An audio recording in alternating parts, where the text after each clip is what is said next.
selon vous, à partir de quel moment se joue un entretien? À partir de quel moment démarre l'entretien? Alors, format un peu particulier pour cette vidéo, puisque je vais vous raconter une anecdote personnelle. Lorsque j'étais étudiant, donc en deuxième année de master, je recherchais une alternance. Un ancien étudiant du master m'a donné rendez-vous pour un entretien, puisqu'il travaillait dans une société, donc une grande société ferroviaire, je ne vais pas citer le nom. Donc il me recevait pour me faire un entretien pour que je puisse éventuellement effectuer mon alternance dans la société. Du coup, il me donne rendez-vous donc à la gare, dans les bureaux. J'arrive, je me présente, il m'accueille, donc il descend, il m'accueille, bonjour, Cédric, comment vas-tu, etc.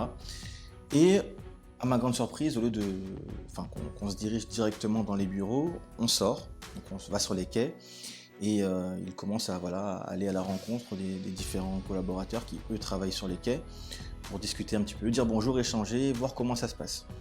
Du coup, moi j'étais un petit peu étonné, un peu en retrait, un peu effacé, je posais pas trop de questions. En même temps, il me posait par moments quelques questions. Alors, qu'est-ce que tu penses du master? Est-ce que ça te plaît? Qu'est-ce que tu veux faire plus tard? Qu'est-ce qui t'a plu dans le master?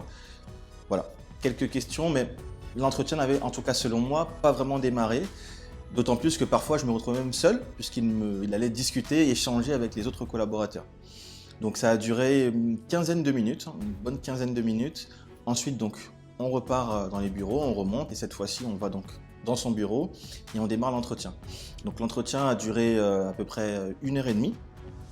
Donc un entretien un petit peu particulier puisqu'il s'agissait d'un ancien étudiant du master. Mais un entretien néanmoins, donc on discute, il me pose des questions, ce qui me plaît sur le poste, ce qui me plaît dans la société, pourquoi moi et pas un autre. Tout un tas de questions qu'on pose assez régulièrement en entretien. Il arrive même à me sortir, me poser une question de droit du travail.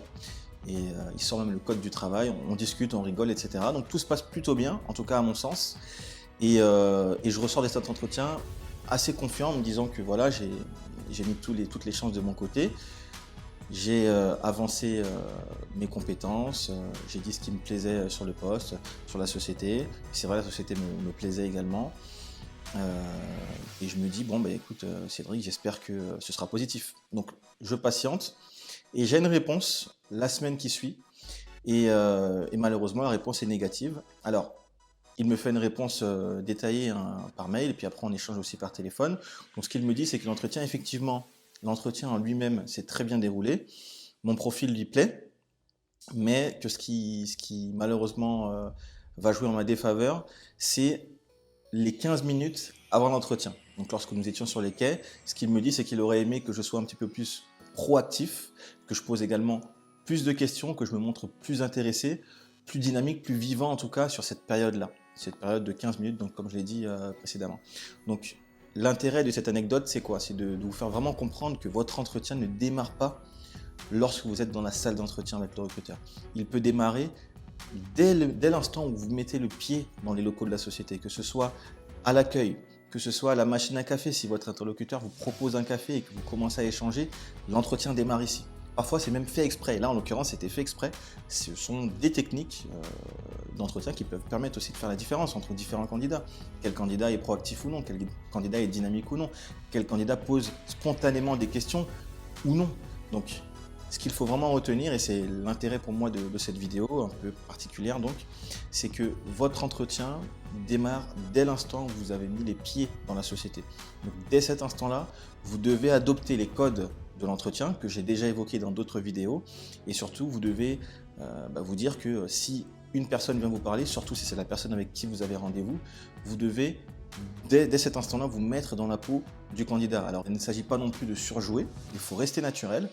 Parce qu'après, si votre personnalité ne colle pas, ça ne colle pas, tout simplement, donc vous irez ailleurs. Mais sachez et ayez bien à l'esprit que votre entretien démarre donc dès l'instant où vous mettez les pieds dans la société et pas lorsque vous mettez vos pieds dans la salle d'entretien. Alors j'espère que cette vidéo un peu différente des autres vous a plu. Dites-moi également si le format de vidéo vous plaît, dites-le moi dans les commentaires. N'hésitez pas à mettre un pouce vers le haut si ça vous a plu. Partagez à un maximum de personnes, surtout celles qui s'apprêtent à passer un entretien. Et puis moi, je vous dis à très bientôt. Ciao!